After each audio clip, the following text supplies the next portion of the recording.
Hey guys, welcome back to the channel. More Blood and Valor for you today as we're taking a look at another one of the scenarios. Moving right along here, this is the second one called Breakthrough.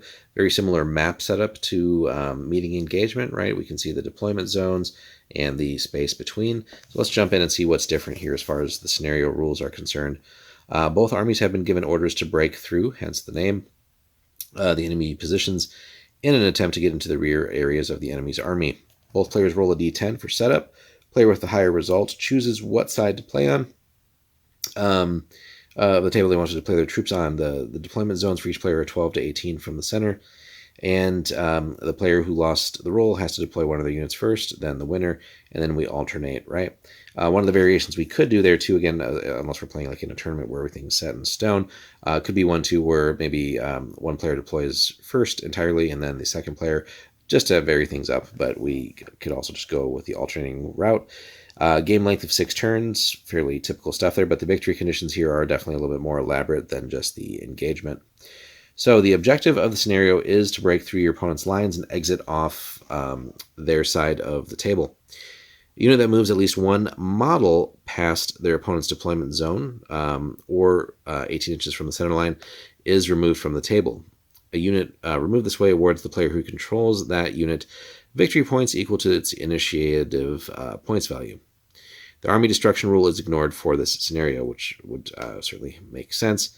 Units that are no longer on the table don't add to the initiative pool at the beginning of a turn, though.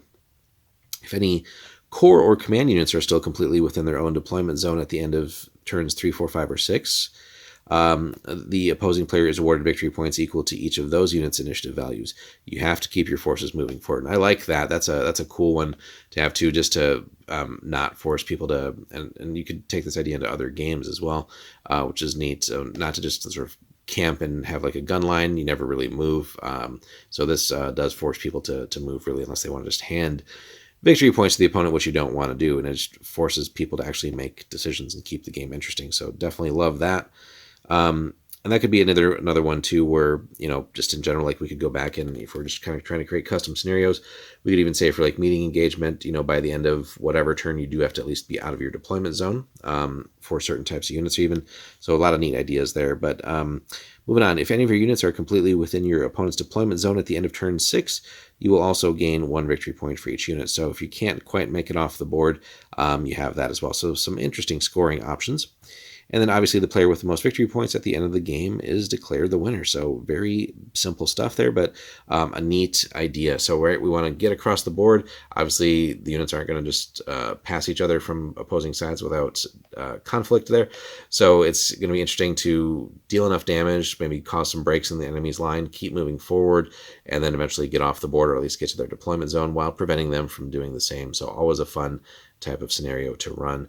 So let us know, guys, if you've created any variants of that, right? Again, we've talked about that with meeting engagement. Doing the scenario at night drastically changes things, right? We could bring in weather rules, other just ideas that you can see in like End of Empires, right? More advanced things. So a lot of neat little variations that we could play with too.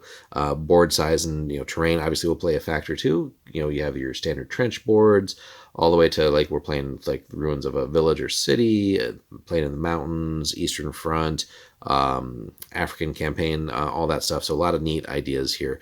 So hit us up in the comments, guys. Let us know your thoughts on Breakthrough for Blood and Valor. Be sure to like and subscribe, and we'll have more Blood and Valor for you soon.